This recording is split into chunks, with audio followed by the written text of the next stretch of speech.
Halo guys, kita lanjutkan materi algoritma brute force bagian kedua atau bagian terakhir. Pada bagian kedua ini intinya adalah membahas tentang teknik heuristik yang digunakan untuk mempercepat pencarian solusi di dalam exhaustive search. Kemudian dilanjutkan dengan pembahasan beberapa contoh soal. Saya ucapkan selamat menyaksikan dan selamat belajar. Pada video sebelumnya, kita sudah mempelajari exhaustive search. Di sini diberikan 3 soal latihan. Silakan Anda kerjakan penyelesaiannya. Soalan pertama adalah persoalan penugasan atau assignment problem. Misalkan terdapat N orang dan N buah pekerjaan atau job. Setiap orang akan diassign dengan sebuah pekerjaan. Penugasan orang ke I dengan pekerjaan ke J membutuhkan biaya sebesar CI, J. Bagaimana melakukan penugasan sehingga total biaya penugasan adalah seminimal mungkin? Nah, misalkan instansiasi persoalan dinyatakan sebagai matriks C sebagai berikut. Jadi di sini ada 4 job dan 4 orang. Biaya penugasan setiap orang dengan setiap job adalah dalam matriks C sebagai berikut. Nah, silakan Anda pikirkan seperti apa algoritma exhaustive search-nya. Soal yang kedua adalah persoalan partisi atau partition problem. Diberikan N buah bilangan bulat positif, bagilah N buah bilangan bulat positif tersebut menjadi 2 buah himpunan bagian atau subset yang disjoin atau saling lepas atau tidak beririsan satu sama lain. Sehingga setiap bagian mempunyai jumlah nilai yang sama. Nah, sebagai catatan, masalah ini tidak selalu memiliki solusi.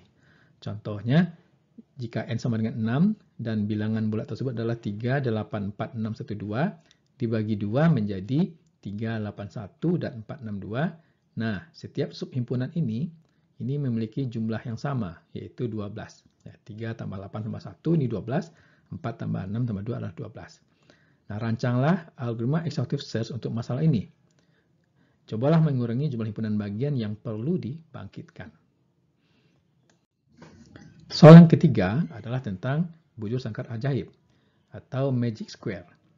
Bujur sangkar ajaib adalah pengaturan N buah bilangan dari 1 hingga N kuadrat di dalam bujur sangkar yang berukuran N kali N.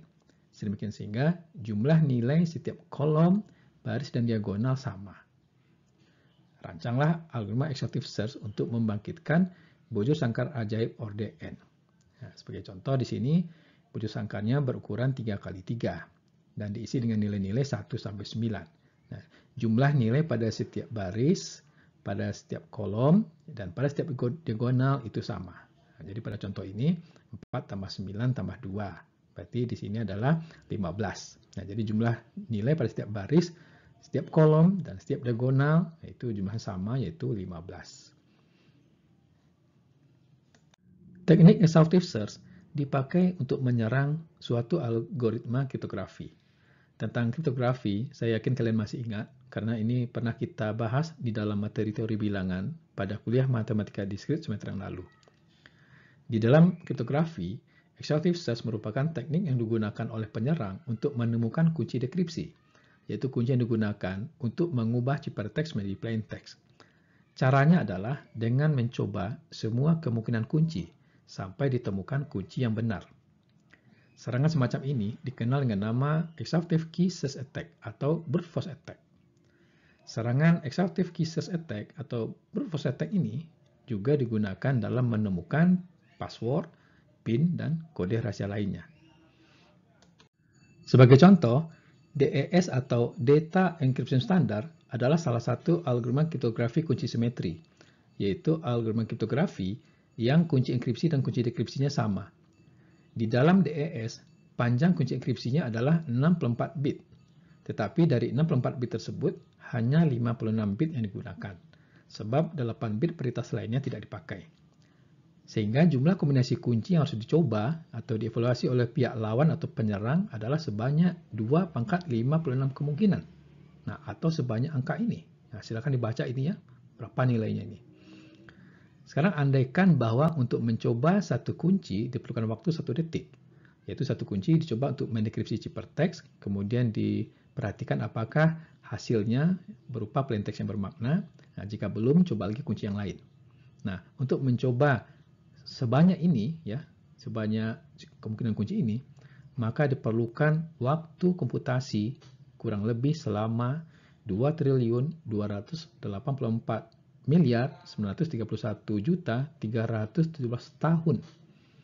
Nah, berarti ini waktu yang sangat lama. Jadi, kekuatan dari algoritma DS ini adalah panjang kuncinya. Semakin panjang kunci suatu algoritma kriptografi, tentu semakin lama waktu yang dibutuhkan untuk melakukan exhaustive key search attack. Secara umum, algoritma exhaustive search tidak mankus sebagaimana ciri algoritma brute force pada umumnya. Karena algoritma exhaustive search membutuhkan volume komputasi yang besar untuk menyelesaikan persoalan dengan meningkatnya ukuran masukan. Volume komputasi yang besar ini ekivalen dengan waktu komputasi yang lama. Namun nilai plus dari exhaustive search terletak pada keberhasilannya yang selalu menemukan solusi, sebagaimana halnya algoritma brute force, jika diberikan waktu yang mencukupi untuk menemukan solusi tersebut. Pada bagian terakhir materi di dalam video ini, kita membahas teknik heuristik. Sebagaimana yang sudah kita pahami, bahwa algoritma exhaustive search itu tidak mankus, sebab kita harus mengeksplorasi atau mengevaluasi semua kemungkinan solusi, sampai kita menemukan solusi yang benar atau solusi yang optimal. Algoritma exhaustive search dapat kita perbaiki kinerjanya, sehingga kita tidak perlu melakukan pencarian solusi dengan mengeksplorasi semua kemungkinan solusi tersebut. Salah satu teknik yang digunakan untuk mempercepat pencarian solusi di dalam exhaustive search adalah teknik heuristik. Terkadang juga disebut dengan fungsi heuristik. Di dalam exhaustive search, teknik heuristik digunakan untuk mengeliminasi atau membuang beberapa kemungkinan solusi tanpa harus mengeksplorasi seluruh kemungkinan solusi secara penuh. Jadi, dengan mengeliminasi beberapa kemungkinan solusi dalam pencarian, maka kita dapat mempercepat menemukan solusi yang benar atau solusi yang optimal. Heuristik merupakan teknik yang dirancang untuk memecahkan persoalan dengan mengabaikan apakah teknik tersebut terbukti benar secara matematis. Sebab teknik heuristik menggunakan pendekatan yang tidak formal, misalnya berdasarkan penilaian intuitif, atau berdasarkan terkaan, atau pendekatan akal sehat lainnya. Contohnya, program antivirus dalam mendeteksi apakah suatu dokumen terkena virus atau malware lainnya, biasanya menggunakan pola-pola heuristik yang terdapat di dalam dokumen tersebut. Secara umum, heuristik diartikan sebagai seni dan ilmu menemukan, atau art and science of discovery. Kata heuristik ini diturunkan dari bahasa Yunani, yaitu eureka, yang berarti menemukan, ya, atau dalam bahasa Inggrisnya to find atau to discover. Kata heuristik ini memiliki sejarah yang cukup unik, karena matematikawan Yunani yang bernama Archimedes lah yang pertama kali mempopulerkan kata heuristik ini. Ia melontarkan kata eureka ketika ia sedang berendam di dalam bak mandi. Nah, dari kata eureka inilah ya kita menemukan kata eureka, yang berarti I have found it. Nah, bagaimana sejarahnya? Nah, simak slide berikut ini. Archimedes adalah seorang matematikawan sekaligus seorang fisikawan. Ia selama ini mencari-cari hubungan antara massa benda yang dimasukkan ke dalam sebuah bejana yang berisi zat cair dengan volume zat cair yang dipindahkan akibat benda dimasukkan ke dalam bejana tersebut. Suatu hari, Archimedes ingin mandi di dalam sebuah bak mandi. Nah, orang Eropa itu memiliki kebiasaan mandi di dalam bak ya, dengan cara berendam. Nah, ketika dia berendam dalam bak mandi tersebut, dia merenung. Nah, ia melihat air yang tumpah dari bak mandi tersebut. Nah, sambil berpikir, ya, ternyata ia menemukan ya hubungan antara volume zat cair atau air yang melimpah dari bak mandi ini dengan massa atau berat tubuhnya. Nah, ternyata ia menemukan bahwa volume zat cair yang keluar ya atau yang dipindahkan ya akibat suatu benda dimasukkan ke dalam zat cair tersebut itu sebanding dengan massa benda. Nah, saking gembiranya ia keluar dari bak mandi dan berteriak ya, maaf ya, ini masih belum berpakaian, ia berteriak keliling kampung dengan mengucapkan eureka, eureka ya, yang artinya saya telah menemukan jawaban dari pertanyaan selama ini, yaitu hubungan antara massa benda dengan volume zat cair yang dipindahkan. Nah, ini adalah patung Archimedes yang berendam di dalam bak mandi. Di dalam ilmu komputer, heuristik mengacu pada teknik memecahkan persoalan berbasis pengalaman, yaitu dari proses pembelajaran, dan penemuan solusi meskipun tidak dijamin solusinya optimal. Nah, harus kita bedakan antara heuristik dengan algoritma. Heuristik ini berlaku sebagai panduan, guideline, ya, sedangkan algoritma adalah urutan langkah-langkah penyelesaian persoalan. Teknik heuristik menggunakan terkaan, intuisi, dan common sense lainnya. Nah, secara matematis tidak dapat dibuktikan, namun ia sangat berguna dalam memecahkan persoalan. Teknik heuristik mungkin tidak selalu memberikan hasil atau solusi optimal, tetapi secara ekstrim ia berguna dalam menyelesaikan persoalan. Teknik heuristik yang bagus dapat secara dramatis mengurangi waktu yang dibutuhkan untuk memecahkan persoalan dengan cara mengeliminir atau membuang beberapa kemungkinan solusi yang tidak perlu. Teknik heuristik tidak menjamin selalu dapat memecahkan persoalan, tetapi seringkali memecahkan persoalan dengan cukup baik untuk kebanyakan persoalan. Dan seringkali pula ia lebih cepat daripada pencarian solusi secara exhaustive search. Dan sudah sejak lama pula, teknik heuristik digunakan secara intensif di dalam bidang intelijensia buatan atau artificial intelligence atau AI. Misalnya digunakan di dalam metode hill climbing, ya, best first search, algoritma star, dan sebagainya. Nah, nanti pada materi-materi kuliah selanjutnya kita akan menemukan, ya, penggunaan teknik heuristik ini di dalam strategi algoritma. Sebagai contoh penggunaan heuristik, perhatikan 3 contoh berikut. Misalkan persoalan anagram. Nah, anagram ini adalah persoalan yang mempertukarkan huruf-huruf dalam sebuah kata atau kalimat, sehingga kata atau kalimat yang baru mempunyai arti yang lain. Ya, seperti pada gambar ini. Kata listen, kalau huruf-hurufnya dipertukarkan, maka kita dapat menemukan kata baru yang mempunyai arti lain, yaitu silent. Nah, ini contoh-contoh anagram lainnya, ya, semuanya dalam bahasa Inggris. Live, ya, ini kalau kita ubah susunannya bisa menemukan kata devil, listen, silent, tea, eat, charm, march, dan sebagainya. Maka, kalau persoalan anagram ini diselesaikan secara exhaustive search, berarti kita harus mencari semua permutasi huruf-huruf, ya, di dalam kata tersebut. Lalu memeriksa apakah kata atau kalimat yang terbentuk mengandung arti, ya, yaitu dengan mengacu ke kamus, apakah kata tersebut ada. Nah, teknik heuristik dapat digunakan untuk mengurangi jumlah pencarian solusi, yaitu kita tidak perlu mencoba semua permutasi huruf-huruf. Salah satu teknik heuristik yang digunakan adalah dengan membuat aturan bahwa dalam bahasa Inggris, huruf C dan H itu selalu digunakan berdampingan sebagai CH. Ya, misalnya pada kata charm, march, dan sebagainya. Nah, sehingga kita hanya membuat permutasi huruf-huruf dengan C dan H berdampingan. Nah, dengan demikian, semua permutasi dengan huruf C dan H yang tidak berdampingan itu kita buang dari pencarian. Sehingga ini dapat mengurangi volume komputasi.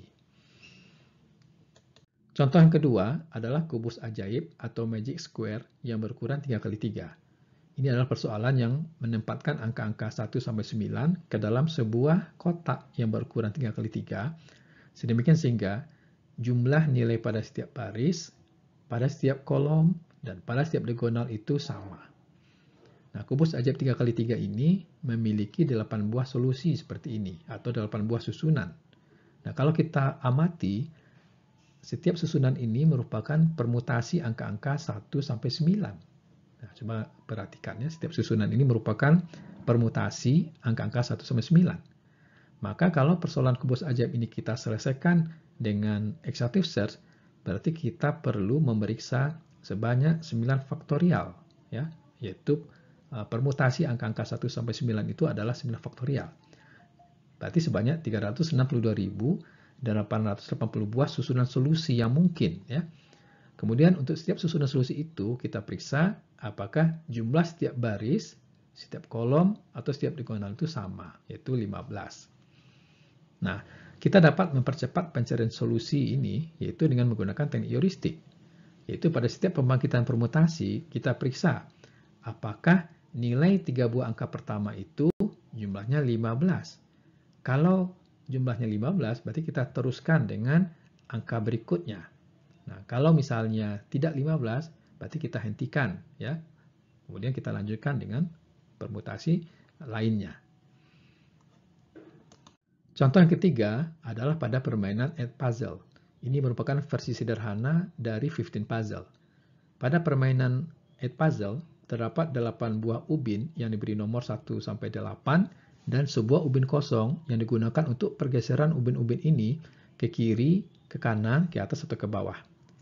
Tujuan permainan Edpuzzle adalah bagaimana cara memindahkan ubin-ubin ini ya dari suatu susunan awal ya menuju suatu susunan akhir atau status awal ke status akhir. Nah, menggerakkan satu ubin itu akan menghasilkan suatu status baru dari permainan Edpuzzle. Nah, berarti terdapat banyak sekali ya status permainan yang dapat dilakukan. Sehingga ruang pencariannya itu sangat besar. Nah, kita dapat mempercepat pencarian solusi dari susunan awal ini ke susunan akhir dengan menggunakan fungsi heuristik. Fungsi heuristik yang kita gunakan adalah suatu fungsi yang kita sebut dengan H, ya. Hn ini menyatakan jumlah ubin yang tidak terdapat pada status akhir. Jadi dari suatu status ke status lainnya, kita hitung berapa jumlah ubin yang tidak terdapat pada status akhir. Sebagai contoh misalnya pada status awal ini, itu terdapat 5 buah ubin yang tidak terdapat pada status akhir, yaitu ubin nomor 3, ya, karena ubin nomor 3 ini tidak terletak pada susunan akhir. Ya. Kemudian ubin nomor 8, ubin nomor 4, ubin nomor 6, dan ubin nomor 1. Berarti ada 5 buah ubin yang tidak terdapat pada susunan akhir. Nah, nilai heuristik 5 ini itu dapat diartikan ya, sebagai minimal 5 pergerakan ubin yang dibutuhkan untuk mencapai status akhir dari status awal.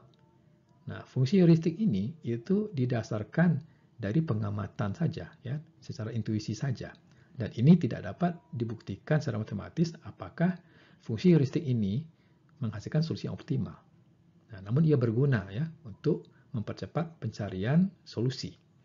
Nah, lebih dalamnya ini akan dibahas nanti ya pada algoritma heuristik, pencarian heuristik ya seperti algoritma A*, best first search dan sebagainya. Sebagai penutup video ini diberikan latihan berupa soal tentang brute force dan exhaustive search. Soal pertama adalah soal yang pernah diujikan di dalam ujian tengah semester pada tahun 2014. Diberikan sebuah larik atau array integer yang elemen-elemennya adalah A1, A2 sampai AN. Anda diminta menemukan subsekuen yang kontigu atau elemen-elemennya berderetan atau bersebelahan satu sama lain. Subsekuen dari larik tersebut yang memiliki nilai maksimum, yaitu jumlah nilai di dalam subsekuen tersebut yaitu paling tinggi. Nah, sebagai asumsi, nilai maksimum subsekuen adalah 0 jika semua elemen larik adalah negatif. Jadi jika semua elemen di dalam subsekuen tersebut negatif, maka jumlah nilai seluruhnya kita nyatakan adalah 0. Sebagai contoh, misalkan terdapat sebuah larik ya yang elemen-elemennya adalah min 2, 11, min 4, 13, min 5, 2, min 1, 3. Nah, subsekuen yang kontigu ya yang memiliki nilai tertinggi adalah subsekuen 11, min 4, 13. Karena jumlah nilainya itu adalah 20. Nah, ini yang paling tinggi. Nah, jika persoalan ini diselesaikan dengan algoritma brute force, bagaimana caranya? Langkah-langkahnya seperti apa? Nah, kemudian tentukan kompleksitas algoritma brute force tersebut dalam notasi O besar. Nah, alternatif jawaban pertama adalah dengan menggunakan exhaustive search. Nah, exhaustive search adalah salah satu varian dari brute force. Langkah-langkahnya adalah sebagai berikut. Jadi jawaban yang diminta itu tidak dalam bentuk pseudocode, tapi dalam langkah-langkah ya berikut contoh ilustrasinya. Nah, langkah-langkahnya adalah ya karena subsekuen itu sebenarnya merupakan subset ya atau upah himpunan ya, dari larik, maka kita nyatakan larik tersebut sebagai sebuah himpunan. Kemudian kita tuliskan semua upah himpunan atau subset dari himpunan tersebut ya, lalu sesuaikan urutan elemen-elemen di dalam upah himpunan dengan urutan elemen di dalam larik. Nah, misalnya Pada larik yang kita contohkan tadi ya, min 2, 11, min 4, 13, min 5, 2, min 1, 3, ya, ini kita anggap sebagai sebuah himpunan. Nah, kita bangkitkan ya, salah satu subhimpunannya atau upah himpunannya misalkan adalah 13, min 4, 11. Nah, kita perhatikan ya bahwa di dalam himpunan itu kan urutan elemen tidak penting. Nah, tetapi sekarang kita ubah susunan dalam himpunan ini ya, sehingga sesuai dengan susunan di dalam larik ini. Nah, di sini kan susunannya 13, min 4, 11. Nah, ini kan tidak sesuai ya, tapi ketiga elemen ini saling bersebelahan. Nah, maka kita ubah susunannya sehingga sesuai dengan larik ini. Jadi menjadi 11, min 4, 13. Nah, untuk upah himpunan lain yang elemen-elemennya tidak berurutan ini kita buang ya, atau tidak kita evaluasi. Misalnya dari larik ini, subhimpunan yang lain yang kita bangkitkan misalnya adalah 11, 2, 3. Nah, ternyata 11, 2, 3 ini tidak kontigu, ya, tidak bersebelahan. Maka ini kita buang ya dari evaluasi. Kemudian untuk setiap subhimpunan ya, itu kita hitung jumlah nilainya. Ya, kita jumlahkan seluruh elemen-elemennya. Nah, kemudian kita pilih upah himpunan yang memiliki nilai maksimum atau nilai paling tinggi. Itulah merupakan solusinya. Nah, membangkitkan semua upah himpunan atau subset dari sebuah himpunan, ya, itu jumlah semua upah himpunannya itu adalah 2 pangkat N. Kemudian, menghitung jumlah nilai dalam setiap upah himpunan itu adalah ON. Nah, kita akan menjumlahkan ya, jumlah nilai-nilai di dalam upah himpunan ini. Nah, maksimal nilai elemen dalam upah himpunan ini adalah N elemen maksimal. Ya, berarti kita menjumlahkan ya sebanyak N kali. Ya, sehingga kompleksitas untuk menjumlahkan nilai-nilai dalam upah himpunan itu adalah ON.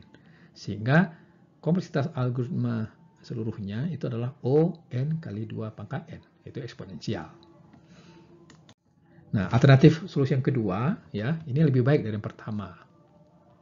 Jadi kita tuliskan semua subsekuen dari larik tersebut, ya, yaitu subsekuen dengan 1 elemen, subsekuen dengan 2 elemen, subsekuen dengan 3 elemen, dan seterusnya, sampai subsekuen dengan n elemen. Nah, subsekuen dengan 1 elemen itu ada n buah, ya. Sedangkan subsekuen dengan 2 elemen ada n-1 buah, begitu seterusnya, ya. Dan subsekuen dengan n elemen itu ada 1 buah. Nah, sebagai contoh misalnya kita punya larik 8, min 6, 4, 3, min 5. Ini ada 5 buah elemen. Nah, dari larik ini ya, kita bangkitkan semua subsekuen dengan 1 elemen. Nah, berarti di sini ada 5 subsekuen, yaitu 8, min 6, 4, 3, min 5. Kemudian subsekuen dengan 2 elemen, yaitu 8, min 6, ya, kemudian min 6, 4, ya, kemudian 4, 3, 3, min 5. Berarti ada 4 subsekuen. Nah, secara umum, untuk larik dengan n elemen, jumlah seluruh subsekuennya adalah, ya, untuk yang subsekuen yang berisi 1 elemen, berarti ada n buah. Untuk subsekuen yang berisi 2 elemen, n-1 buah. Begitu seterusnya. Dan untuk subsekuen yang berisi n elemen 1 buah. Berarti ini penjumlahan deret. 1 tambah 2, tambah 3, dan seterusnya sampai tambah n. Yang jumlah seluruhnya adalah n dikali n tambah 1 dibagi dengan 2. Berarti terdapat n kali n plus 1 per 2 buah subsekuen. Ya, untuk setiap subsekuen kita hitung jumlah nilainya. Kemudian kita pilih subsekuen yang jumlahnya maksimum. Nah, seperti yang sudah kita jelaskan tadi, menghitung jumlah nilai di dalam subsekuen adalah ON. Dan jumlah semua subsekuen adalah n kali n plus 1 per 2. Nah, sehingga ini kompleksitas algoritmanya adalah ON dikali n n plus 1 per 2, ya. Ini adalah ON pangkat 3. Nah, jadi lebih baik dari alternatif solusi pertama yang eksponensial. Soal latihan yang kedua adalah soal yang pernah diujikan di dalam ujian tengah semester tahun 2019, yaitu persoalan inversi atau inversion problem. Netflix, yaitu sebuah situs penyedia film, itu menggunakan sistem rekomendasi untuk merekomendasikan film yang Anda sukai. Netflix mencoba mencocokkan film kesukaanmu dengan film lainnya.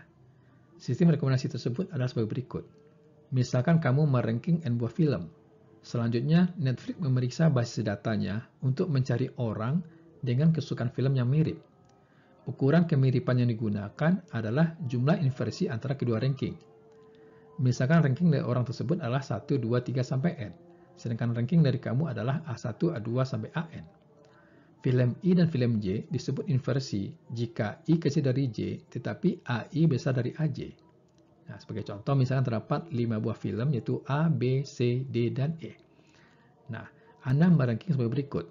Film yang ranking 1 adalah film A, ranking 2 adalah film B, ranking 3 film C, ranking 4 adalah film D, dan ranking 5 adalah film E. Nah, kemudian terdapat ranking dari orang lain, misalkan X, ya, yang ranking film nomor 1 adalah film A, film nomor 2 adalah film D, film nomor 3 adalah B, film nomor 4 adalah C, dan film nomor 5 adalah E.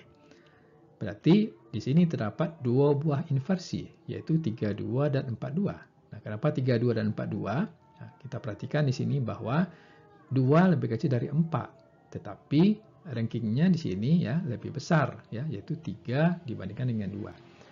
Kemudian 42, karena 3 kecil dari 4, tetapi rankingnya di sini lebih besar 4 dengan 2. Nah, sedang untuk contoh lainnya, misalkan ranking Y adalah 1, 2, 4, 3, 5.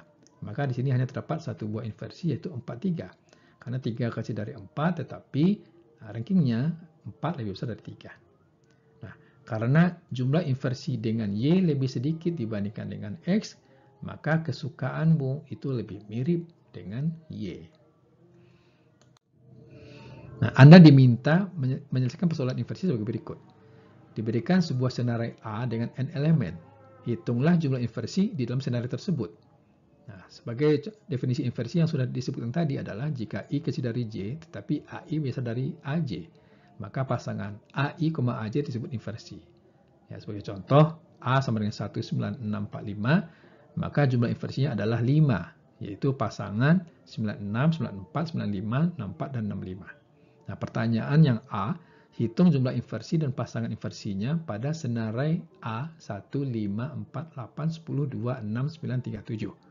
Kemudian untuk yang B, jika persoalan inversi ini diselesaikan dengan algoritma brute force, bagaimana langkah-langkahnya? Nah, jelaskan. Kemudian, berapa jumlah perbandingan elemen yang dibutuhkan dan berapa kompleksitas algoritmanya dalam notasi Big O. Nah, jawabannya sebagai berikut ya. Untuk larik A ini, ya, itu terdapat 17 buah inversi. Ya, coba Anda periksa, yaitu 54, kemudian 52, ya, 53, ya, kemudian 42, 43, ya, dan seterusnya. Ya, kalau dihitung ini ada sebanyak 17 buah. Nah, algoritma brute force-nya itu adalah dengan melakukan penelusuran, ya, mulai dari elemen pertama sampai elemen Kn-1, ya, kemudian untuk setiap elemen I ini kita telusuri atau kita periksa mulai dari elemen K dari I plus 1 sampai N. Jika AK besar dari AJ, maka catat sebagai suatu inversi.